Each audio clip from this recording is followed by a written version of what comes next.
नमस्कार मित्रांनो, साधी माणसे या मालिकेच्या आजच्या भागामध्ये आपण बघणार आहोत 5 लाख मिळाले म्हणून हवेत उडणाऱ्या निरूपा आणि देविकाने घरी आलेल्या पंकजची चांगलीच वाट लावलेली आपल्याला बघायला मिळणार आहे. तर इथे आता 5 लाख मिळाले म्हणून पंकज तर खूपच खुश असतो, पण त्याच वेळेस त्याच्या शॉपमध्ये आयकर विभागाचे ऑफिसर्स आलेले असतात. ते पंकजला आता ID कार्ड दाखवतच म्हणू लागतात, तुमच्या शॉपमध्ये गैरव्यवहार चालू आहे, आम्हाला आत्ताच खबर लागली.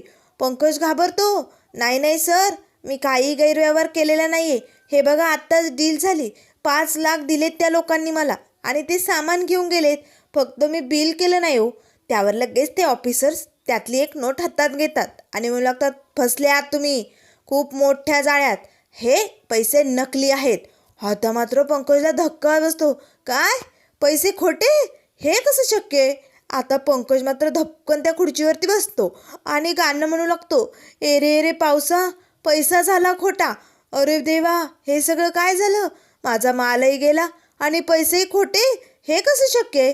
त्यावर लगेच ते ऑफिसर्स म्हणू लागतात, आजकाल सांगली, सातारा, सोलापूर या सगळ्या ठिकाणी ही असली गँग फिरते. आधी सामान घ्यायचं, मग लगेच रोख रक्कम द्यायची आणि मग हे खोटे पैसे देऊन लंपास व्हायचं आणि तुमच्यासारखे बिझनेसमॅन लोक लगेच थोडे पैसे वाचवण्यासाठी तयार होता आणि न बिल करता त्या लोकांना ऑर्डर देऊन हे खोटे पैसे आपल्या ताब्यात घेता.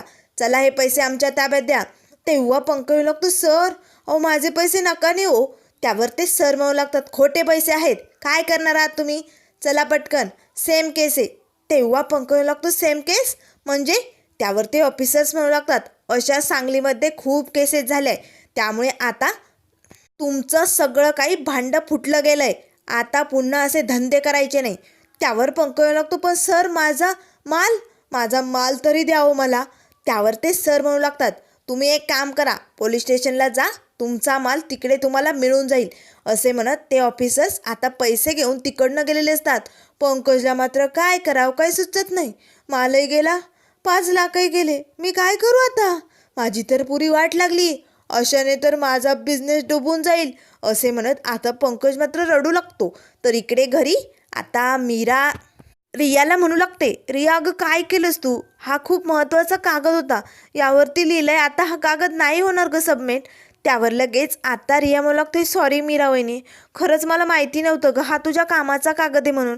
अगं मला ना एक अर्जंट पत्ता लिहायचा होता, खरं तर मी हातावरती लिहिणारच होते मीरा वहिनी, पण अचानक मला समोर हा कागद दिसला आणि मग त्या घाई गडबडीत मी लिहून टाकलं ग. मीरा वहिनी दाखव मला बघू दे कसला कागद आहे, मी बघते ना. तेव्हा मीरा म्हणू लागते, नाही नको, अगं यांचं बिझनेसमॅनचं कार्ड काढायचं आहे ना, त्याचाच कागद आहे, काही नाही जाऊ दे.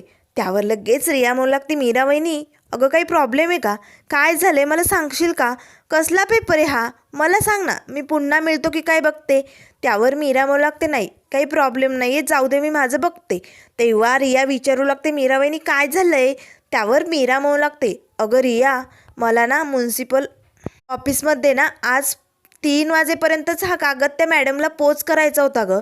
कसं आहे ना, आज जर हा कागद दिला नाही तर मॅडम म्हणाल्यात की ऑफिस 2-3 दिवस बंद असणार आहे आणि मग माझं काम होणार नाही ना, म्हणून मला जरा टेन्शन आलं आहे. आता पुन्हा हा फॉर्म मला कुठे भेटणार आणि मग मी आज तो देऊ शकत नाही ना. त्यावर लगेच आता रिया म्हणू लागते, डोंट वरी मीरा वहिनी, अगं ही रिया असली ना, तू कसलंच टेन्शन घेऊ नको. अगं म्युन्सिपल ऑफिस ना, अगं तिकडे माझ्या एका क्लायंटची ओळख आहे, मी आत्ता पटापट फोन लावते आणि तुला हे पेपर्स मागवते, नेमकं कुठले पेपर्स ते मला सांग, मी तशा प्रकारे त्यांना सांगते. असे म्हणत आता मीरा खुश होते. तेव्हा रिया तिकडनं निघालेली असते. त्याच वेळेस आता मीरा म्हणू लागते, बरं झालं रियाकडनं माझं काम होऊन जाईल, म्हणजे आजच्या आज मला यांचा हा कागद तिकडे पोच करता येईल. असे म्हणत मीरा आपल्या रूममध्ये निघून जाते. सुधाकर भाऊंनी मात्र आता किचनमध्ये उभी राहून रिया आणि मीराचं सगळं बोलणं ऐकलेलं असतं. सुधाकर भाऊंना धक्काच बसतो, कारण मीरा तर हात धुवून मागे लागली. एकदा का मीरा म्युन्सिपल ऑफिसमध्ये गेली आणि सत्यजितच्या जन्माचं सत्य तिला समजलं तर नाही नाही नाही, मला काही करून मीराला थांबवावंच लागेल, हे होऊ द्यायचं नाही आहे मला. असे आता सुधाकर भाऊंचे विचार चालू झालेले असतात. त्यांना काय करावं काही सुचत नाही, ते अगदी गोंधळून गेलेले असतात. ते आता इकडे आपल्या आईला फोन लावतात, मला आता आईशीच बोलावं लागेल, तीच यातनं काहीतरी मार्ग काढू शकते. आता लगेच इकडे गावाकडे आई देवदर्शनासाठी आलेले असतात.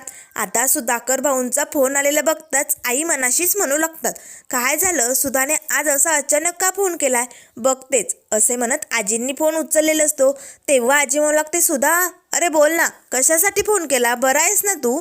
त्यावर सुधाकर भाऊ लागतात, हो आहे मी अगदा बरं आहे, तू कशी आहे म्हणून फोन केला होता. त्यावर आजी म्हणू लागते, मी अगदी छान आहे सुद्धा, पण तुझ्या आवाजाला काय झालंय, कुठला प्रॉब्लेम आहे का? त्यावर सुधाकर भाऊ लागतात, नाही गाय सहज केला होता आपला. त्यावर लगेच आजी म्हणू लागते, सुधा तुला काय वाटलं, तू मोठा झालाय म्हणून तुझ्या आवाजात जी चाचर दिसते ती मला कळत नाही? हे बघ मस्त तू आता खूप वयाचा झालाय, तुला 3-3 सुना आल्यात, घरात 3-3 मोठाले लेक आहे, पण तरी मी तुझी आई हे विसरू नको. अरे आईला आपल्या लेकराच्या एका आवाजाने लक्षात येतं की नक्कीच हा कुठल्या तरी अडचणीत आहे. आणि सुद्धा म्हणूनच तू मला फोन केलाय, काय झालं आता सांगशील का गुमानं, सांग पटकन बोल.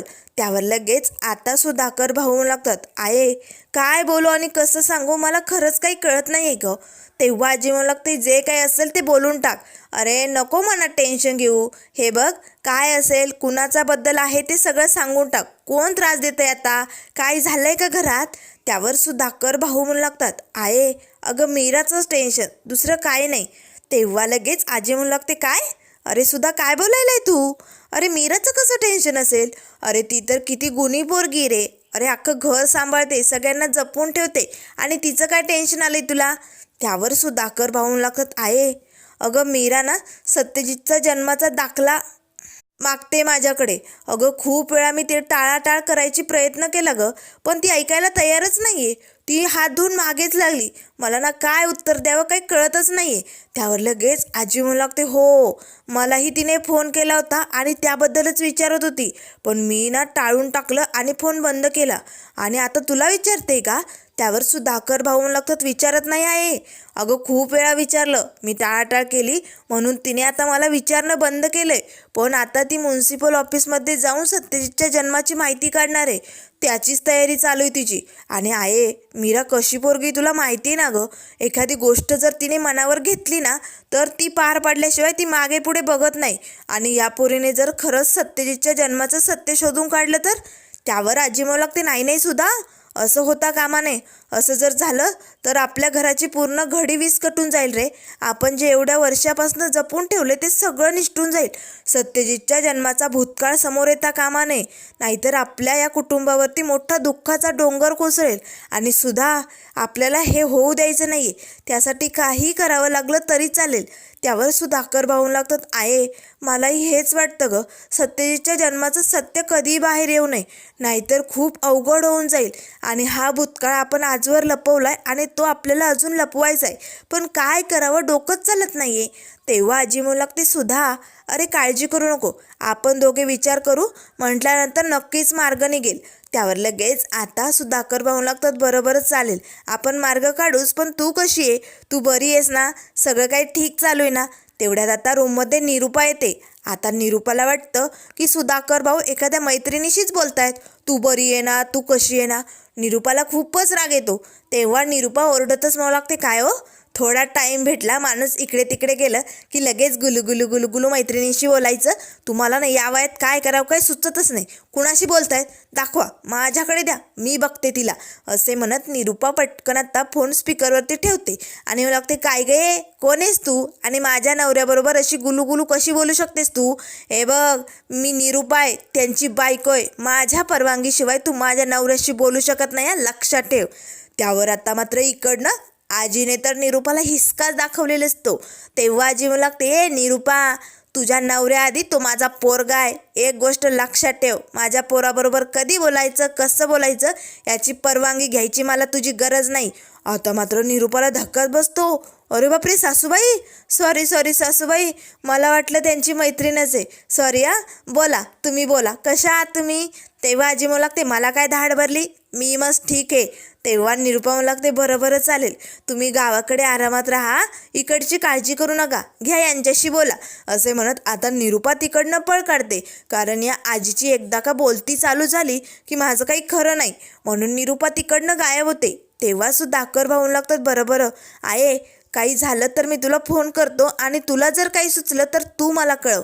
तेव्हा आजी म्हणू लागते बरोबरच चालेल. असे म्हणताच आता सुधाकर भाऊ फोन ठेवतात. तर इकडे पंकज धावतच आता पोलीस स्टेशनला पोचलेला असतो. इन्स्पेक्टर साहेब तिथेच समोरच आता खुर्चीवरती बसलेले असतात. पण या झांजडेल पंकजला मात्र ते काही दिसत नाही. तो धावतच आता हवालदाराकडे जातो. मोकळे ढाकळे साहेब कुठे, मोकळे ढाकळे साहेब कुठे. आता इन्स्पेक्टर साहेबांना खूपच राग येतो. ए बिंडोक, तू पुन्हा कशाला आलाय रे? आणि माझं नाव काय तुला माहिती नाही आहे का? उगाच काहीतरी बोलायचं नाही, डोक्यात जाऊ नको. तेव्हा पंकज लागतो, इन्स्पेक्टर साहेब तुमचं नाव काही असू द्या, तुमचं नाव काही असू द्या, मला माझा माल आणि पैसे हवे. तो माझा माल कुठे सांगा ना. त्यावर ते इन्स्पेक्टर साहेब लागतात, अरे सकाळी सकाळी घेऊन आलाय का? कसला माल, कसले पैसे, कशाबद्दल बोलतोय तू? त्यावर पंकज लागतो, साहेब सांगतो, सगळं काही सांगतोय, माझी तक्रार लिहून घ्या आणि मला माझा माल द्या हो. त्यावर लगेच ते साहेब लागतात, आमच्याकडे कुठलाही माल नाही, काय झालंय नीट सविस्तरपणे सांग. त्यावर पंकज लागतो, साहेब माझं एक शॉप आहे हो, छोटासा बिझनेसमॅन आहे मी. आत्ताच कुठे माझा बिझनेस सुरू झाला होता, पण माझ्या दुकानात काही क्लायंट म्हणून माणसं आली, 2 जण होती आणि ते मला म्हणाले की त्यांना 5 लाखांचं सामान हवं आहे. म्हणजे त्यांनी माझा माल खरेदी केला, मोठमोठाल्या वस्तू, आणि बिल न बनवता मला 5 लाख दिले आणि मीही ते घेतले. आणि मग काय, माल घेऊन ती माणसं फरार झाली आणि मग पुन्हा 2 माणसं आली ऑफिसमध्ये. त्यावर लगेच इन्स्पेक्टर साहेब लागतात, पुढचं मी सांगतो. पुन्हा 2 माणसं आली, त्यांनी ID कार्ड दाखवली आणि तुझे पैसे घेऊन फरार झाली. हे पैसे खोटे असं तुला सांगितलं, पण पंकज ते पैसे खोटे नव्हते, ते खरे होते. आता मात्र हे ऐकताच पंकजला तर असा दाब आल्यासारखं झालेलं असतो. धडकन पंकज आता चक्कर येऊन टेबलवरती पडतो. काय, पैसे खरे? आता मात्र खरे पैसे आपल्याकडनं उकळले गेले हे ऐकून पंकजला मात्र चक्कर आलेली असते. तो धपकन खाली पडतो. तेव्हा इन्स्पेक्टर साहेब लागतात, हो पाटकर, अहो बघत काय बसलाय, जाईल की तो, त्याच्यावर पाणी शिंपडा, उठवा त्याला, उठवा. आता मात्र लगेच हवालदार पंकजच्या तोंडावरती पाणी मारतात आणि त्याला उठवतात. तेव्हा पंकज लागतो, सर ते पैसे खरे होते ते पैसे.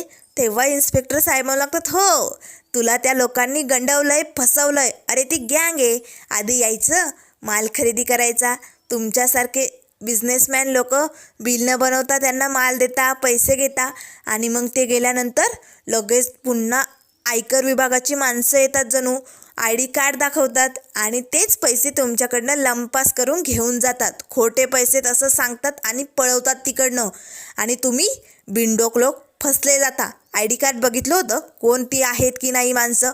त्यावर पंकज लागतं, नाही मी नाही बघितलं, त्यांनी फक्त असं दाखवलं आणि मला वाटलं की खरंच ती माणसं आयकर विभागाचे आहेत. त्यावर लगेच इन्स्पेक्टर साहेब लागतात, हो ना, मग आता तक्रार कर आणि हो मोकळा. त्यावर पंकज लागतो, पण माझं सामान, पैसे पण गेले आणि माझं सामान कुठे सांगा ना. त्यावर इन्स्पेक्टर साहेब लागतात, सामान माहिती नाही आहे, ते शोधावं लागेल, तक्रार कर आधी. आणि तू तक्रार करणारा एकटा नाही आहे, तू 10वा आलायस या सांगलीतला, तुझा नंबर 10वा लागला, लक्षात ठेव. ही गँग आहे, तुला कळलं नाही आधी? त्यावर पंकज लागतो, काय म्हणजे मी तक्रार करणारा 10वा आहे, एवढ्यांना फसवलंय? अरे देवा, मग माझा माल मिळेल की नाही सर सांगा ना. त्यावर इन्स्पेक्टर साहेब लागतात, बोंबलत बसू नको, तक्रार कर आणि निघीकडनं. माल मिळाला की आम्ही तुला कळू, आम्ही शोध घेतोय. असे म्हणत आता लगेच पंकजने तक्रार केलेली असते. तेव्हा निघताने पंकज लागतो, वितळलेले साहेब लवकरात लवकर माझा माल शोधा. असे म्हणत पंकज तिकडनं निघून जातो. इन्स्पेक्टर साहेबांना मात्र या पंकजचा खूपच राग येतो. बिंडोक, अरे तुझा माल आणि पैसे सापडले ना तरी तुला देणार नाही, सतत माझं नाव विसरत असतो, देणारच नाही आहे तुला. असे म्हणत आता इन्स्पेक्टर साहेब या पंकजकडे बघू लागतात. तर त्यानंतर इकडे आता संध्याकाळची वेळ झालेली असते. सगळेजण आता घरी आलेले असतात. आता मात्र निरूपा आणि देविका तर खूपच खुश झालेले असतात. काय करावं त्यांना आणि काय नाही करावं असं झालेलं असतं. पण पंकजला मात्र खूप टेन्शन असतं. पण तरीही हा सुन्न झालेला पंकज कुणाशी काहीच बोलत नाही, एकटक आता बसलेला असतो. तेव्हा लगेच आता सगळेजण जेवणासाठी टेबलवरती बसतात. त्याच वेळेस देविका म्हणू लागते, बाबा तुम्हाला माहिती, आज पंकजने 5 लाखांचा सेल विकला आहे. 5 लाख एका फटक्यात कमवलेत. तेव्हा निरुपा म्हणू लागते, हो माझा पंकज एका फटक्यात 5 लाख कमवतोय, कळलं ना आता? माझ्या पंकजने करून दाखवलंय, बघा बघा.